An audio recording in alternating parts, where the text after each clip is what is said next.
నమస్తే, welcome to Bharati TV. నేను బాపయ్య. రచ్చలేపుతున్న రాశిగారి ఫలాలు, దిగివచ్చిన అనసూయ, మరి రోజా సంగతి అని చెప్పేసి నేను ఒక టైటిల్ పెట్టాను. ఈ టైటిల్ ఎందుకు పెట్టాను ఏంటి అనేది వీడియో మొత్తం ఎక్కడ స్కిప్ చేయకుండా చూడండి. నాకైతే ఈ వీడియోకి ఈ టైటిల్ కరెక్ట్గా యాప్ట్ అవుతుంది అనిపించింది. సో ఎందుకని అంటే ఇక్కడ మనం ఫస్ట్ మాట్లాడుకోవాలంటే అనసూయ గురించి మాట్లాడుకోవాలి. ఈవిడ బుల్లితెర యాంకర్. బుల్లితెర యాంకర్గా కెరియర్ను ప్రారంభించి వెండితెర నటిగా ప్రమోషన్ కూడా పొందింది. మామూలుగా అయితే ఈవిడ వెండితెర నుంచే బుల్లితెరకు వచ్చింది అంటే చాలామందికి తెలియదు అనమాట. కరెంట్ అని ఒక సినిమా ఉంది, సుశాంత్ నటించాడు. సో ఆ సినిమాలో సునీల్ కన్నా ఇంకా వెనక వైపున బ్యాక్గ్రౌండ్ ఆర్టిస్టులు నుంచునే ప్లేస్లో ఈ అమ్మాయి నుంచునేది.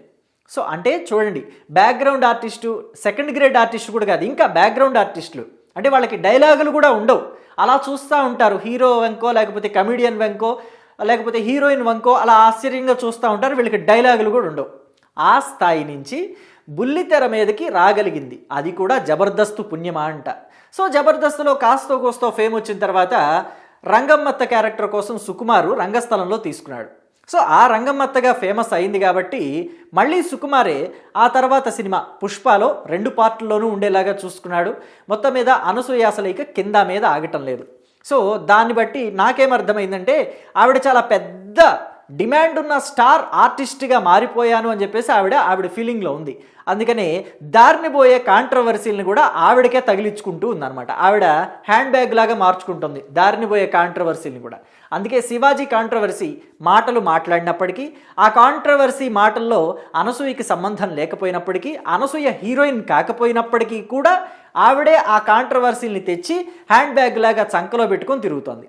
సో ప్రస్తుతం ఏమంటుంది ఆవిడ, అసలు నా మీద వీడియోలు చేస్తున్నారు కొంతమంది, వాళ్ళంతా కూడా నా మీద పారాసైట్ లాగా పడి బ్రతుకుతున్నారు అన్నట్టు మాట్లాడింది. వాళ్ళని అంటే కొంతమంది పారాసైట్లు మన మీద పడి బ్రతుకుతారు అని చెప్పేసి చెప్తుంది. అంటే ఈ మీద వీడియోలు చేసే వాళ్ళంతా, అనసూయ మీద వీడియోలు చేసే వాళ్ళందరినీ కూడా పారాసైట్లు అన్నట్టుగా ఆవిడ సంబోధిస్తుంది.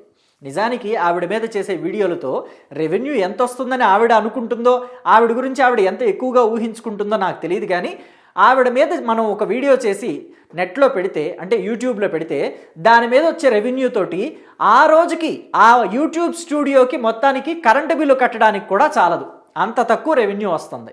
సో ఆవిడ మాత్రం ఆవిడ రెమ్యునరేషన్ రేంజ్లో ఏమన్నా ఇన్కమ్ వస్తుందని ఫీల్ అవుతుందేమో, అంత అయితే రావటం లేదు. సో ఇక విషయంలోకి వెళదాం. ప్రస్తుతం అనసూయ ఇష్యూలోకి రాశి వచ్చి చేరింది. ఎందుకని చేరింది అంటే, నేను ఇందాక చెప్పాను కదా, ఎక్కడో బ్యాక్గ్రౌండ్ ఆర్టిస్ట్గా నిలబడే అనసూయని తీసుకొచ్చి జబర్దస్త్ అనే షోకి యాంకర్గా చేశారు అని చెప్పేసి, ఆ యాంకర్గా చేసిన టైంలో ఇక్కడ హైపర్ ఆది ఉన్నారు కదా, హైపర్ ఆదికి అనసూయకి ఒక ట్రాక్ నడిపారు. అది కూడా డ్రామాటిక్ ట్రాకే.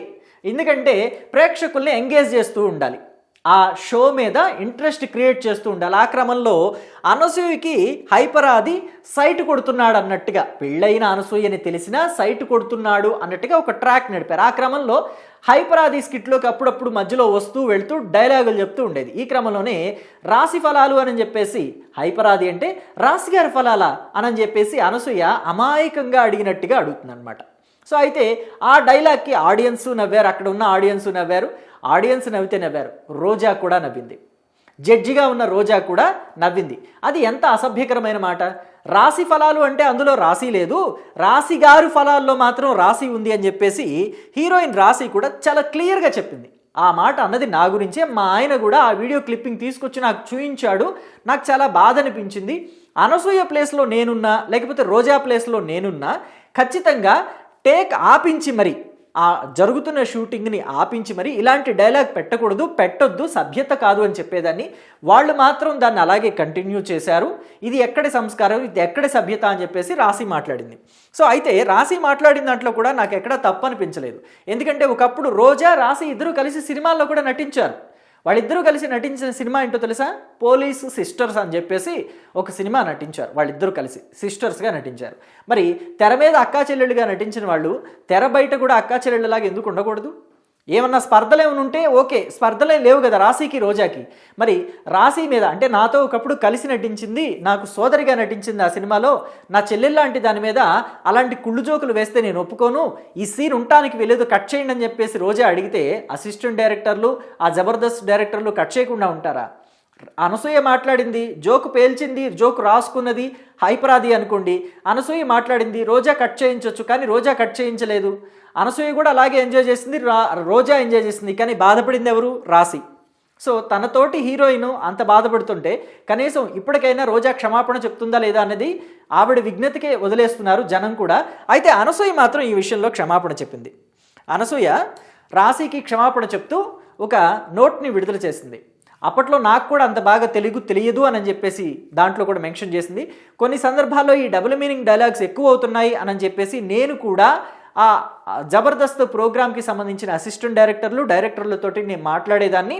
ఈ డైలాగులు వద్దు అని చెప్తే కూడా కొన్నిసార్లు నా చేత బలవంతంగా చెప్పించారు. సో ఇలా ప్రతిసారి రిపీట్ అవుతుంది కాబట్టి నేను ఆ షోలో నుంచి బయటకు వచ్చేసాను అని చెప్పేసి అనసూయ ఈ టైంలో ఆ లెటర్ ద్వారా తెలియజేసింది. సో అయితే అంతకు ముందు కూడా ఈ విషయాన్ని చెప్పింది. నేను జబర్దస్త్లోంచి బయటికి రావడానికి కారణం ఏంటంటే అక్కడ డబుల్ మీనింగ్ డైలాగ్స్ ఉంటున్నాయి, ఎక్కువ అవుతున్నాయి, అది రాను నా చేత ఎక్కువగా చెప్పిస్తున్నారు, అది నచ్చక నేను బయటకు వచ్చేసాను, ఈలోపు సినిమాలు కూడా నాకు ఎక్కువైనాయి అని చెప్పింది అనుకోండి, అదొక రకం. కానీ ఇప్పుడు అనసూయ రాశికి క్షమాపణ చెప్తూ పెట్టిన లెటర్లో ఒక పెద్ద జోక్ ఉంది. ఇక్కడ కూడా జోకే వేసింది అనసూయ. అదేంటంటే అప్పట్లో నాకు తెలుగు తెలియదు అని చెప్పేసి. ఈవిడేమన్నా దుబాయ్ నుంచి వచ్చిందా, లేకపోతే అమెరికా నుంచి వచ్చిందా, ఆస్ట్రేలియా నుంచి వచ్చిందా, ఆఫ్రికా నుంచి వచ్చిందా? తెలుగు తెలుసు కదా. అప్పట్లో ఇక్కడే హైదరాబాద్లో ఏదో సాఫ్ట్వేర్ కంపెనీలోనో లేకపోతే సాక్షి మీడియాలోనో వర్క్ చేసినట్టుగా నేను విన్నాను, ఇఫ్ ఐఎమ్ నాట్ రాంగ్. ఆవిడ ఒక సాఫ్ట్వేర్ కంపెనీ అంటే ఈవెంట్ మేనేజ్మెంట్ కంపెనీలోనో లేకపోతే సాక్షి మీడియాలోనో పనిచేసిందని నేను విన్నాను. ఈ రెండిట్లో ఒకటైతే కరెక్ట్. ఆ తరువాత చిన్న చిన్న సినిమాల్లో చేస్తూ ఉండేది. సో ఆ తరువాత జబర్దస్త్ లాంటి షోకి వచ్చింది. ఇంకా తెలుగు తెలియంది ఎక్కడ? రాశి ఫలాలకి రాశిగారి ఫలాలకి తేడా తెలియంది ఎక్కడ? సో అనసూయ కూడా ఇక్కడ జోకులు పేలుస్తుంది.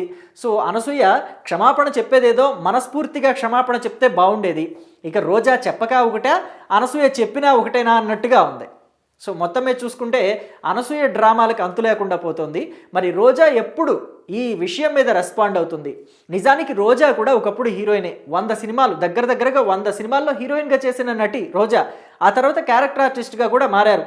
క్యారెక్టర్ ఆర్టిస్ట్గా మారిన తర్వాత ఈ జబర్దస్త్ వంటి షోలకి జడ్జిగా వచ్చారు. డీలోకి కూడా అప్పుడప్పుడు వెళ్తూ ఉండేది రోజా.